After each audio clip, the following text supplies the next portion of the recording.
Hello, my dear brothers and sisters. Julius Malema speaks with African youth in Acra Ghana, and this is what he said. Make freedom of Africa will start in South Africa. We want our land. We make no apology when we say we want our land. Our land was stolen, and we want it back without paying a cent. And no one must pay for a cent everywhere in Africa when they demand the expropriation of land without compensation. These people came and stole your car, and later on you discover your car. They say, it's true, it's your car, but pay us before you get this car back. And when you ask them why, you say, I must pay. They say, we have put Mac wheels, we have improved the car, therefore you must pay us, irrespective of them being in possession of stolen property. Anyone in possession of stolen property is a criminal, and therefore anyone in possession of our land without our permission is a land thief, is a criminal, and must be identified as such. When I say to you, demand the land, and will lead that struggle from South Africa, I know land brings about everything. For you to have a hair salon, you need land. For you to have a small shop of IT, you need land. The beautiful beaches belongs to the land. The mineral resources, the gold, iron ore, copper, and all types of mineral resources belong to the land. That's why when they came to Africa, they did not steal our women or our men. They stole the land. They knew women and men will come with the land. That's why we need to start from where they started when they offended us. We need to take the land, because once we take the land, they will start respecting us. You will never be respected if you don't own property. It doesn't matter if all of us in South Africa own property. As long as the people of Namibia, as long as the people of Ghana do not own the land, then our land ownership is meaningless, because when you go to the USA, they don't see South African. They see an African. West, they can't differentiate between South Africa and Ghana. That's why all of us must reclaim the land and the mineral resources of the land and the natural resources of the land, so that when we move all over the world, when they see a black person, they should know these are the property owners of their own continent and their own land. So when we fight for economic freedom, we should do so without being ashamed. Because political freedom that Kwame Nkrumah achieved and generations after him achieved is meaningless without economic freedom. You can vote until you are purple. As long as there is no bread on the table, that vote is meaningless. You must vote when you arrive at home. You must find bread, you must find free education, you must find quality public health, you must find reliable electricity, and not what we experienced earlier on. We must make sure that we own everything that belongs to us. So Africans, I don't care how many we are, we must believe in ourselves. At least be an individually liberated African who is not scared of colonizers, who is not scared of white people, who doesn't worship the establishment, who calls a spade a spade. That is the only way Africa will be respected. This continent is one. They might think they divided it. I can guarantee you now, like we saw when Ghana got liberated in South Africa, we said one day it will happen. It came many years after. but eventually it came. The unity of this continent is going to come. And when we call on each other to come into each other's countries, we must embrace that with ease. Me being here in Ghana, I don't feel like I'm in a different country. Because in this world, there is nothing different I'm not used to in South Africa. When I look at left or right, I see my brothers and sisters. When I walk outside and drive all over, I see the poverty of Africa that I see at home. So why would I claim I'm in a different home? Because conditions are the same. So when I'm here, I'm at home. When you are in South Africa, feel at home. South Africans are not xenophobic. South Africans are peace-loving people, and I extend my invitation to all of you to come and study in South Africa, to come and work in South Africa, to come and take your holidays in South Africa, because it is your home too. The same way you welcomed us here, will welcome you in South Africa. Thank you very much.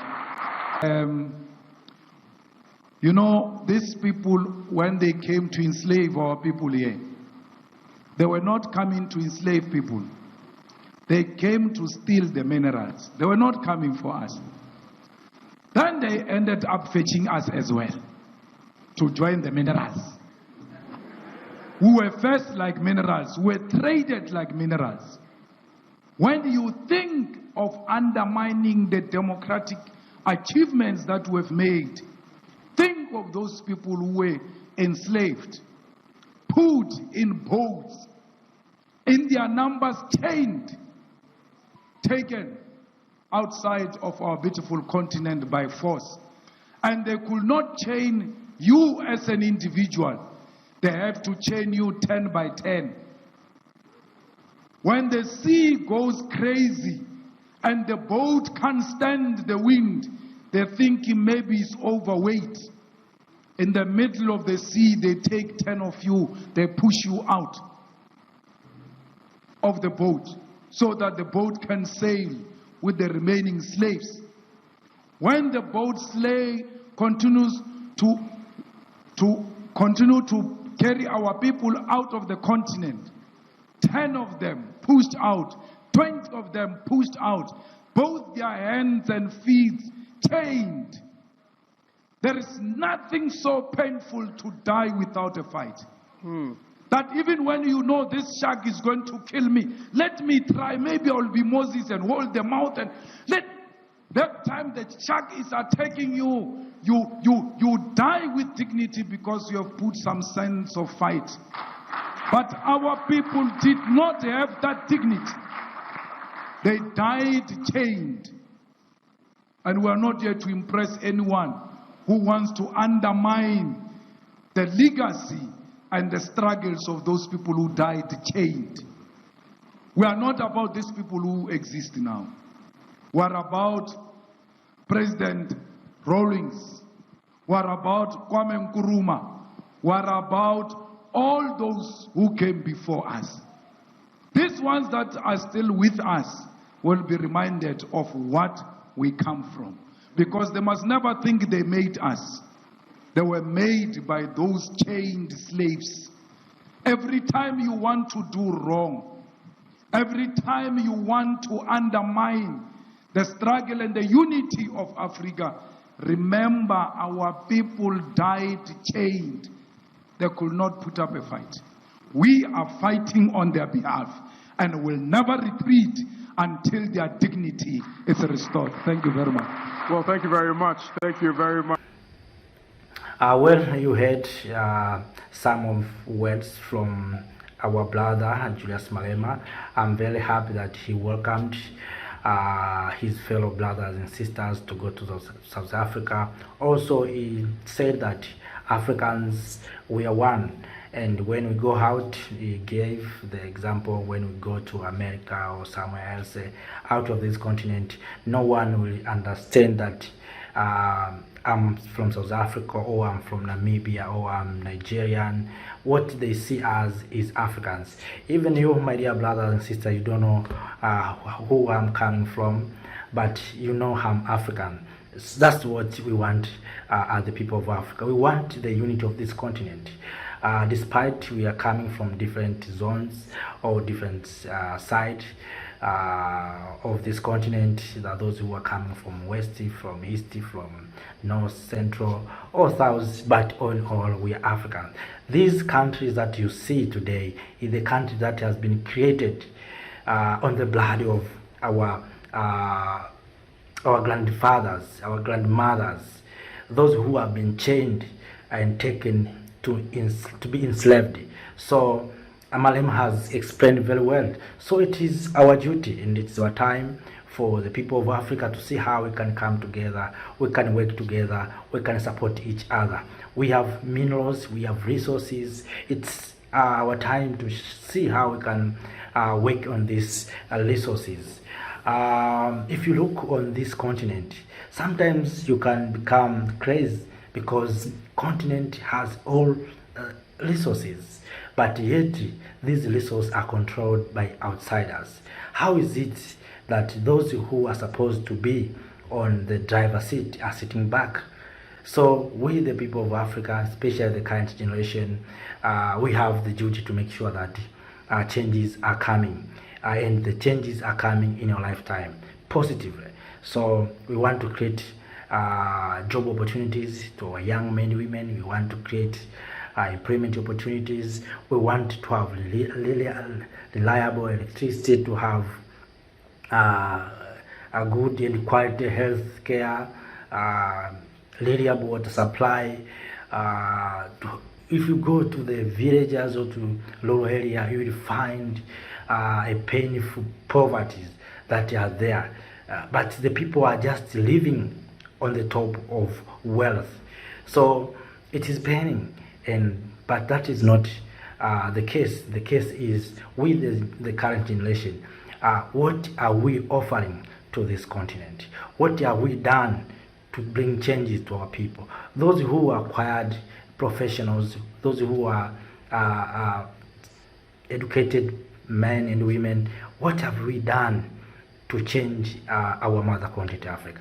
So that is the big question and the main issue that we need to share. So only talking is not enough, but action is the thing that we need. So I'm happy now. I see we are moving. We are moving because now we see we are interacting. We see we are moving to see that now Africans are just sharing thoughts, ideas, and that's what always the people of Africa are speaking about. So let us go and listen our brothers, our elders, and on how we can change our mother continent, Africa. So with those few comments, I know you have heard the full story, so please share with us. We would like to hear from you also. What do you think? How can we move from here toward economic independence? So thank you. See you next time.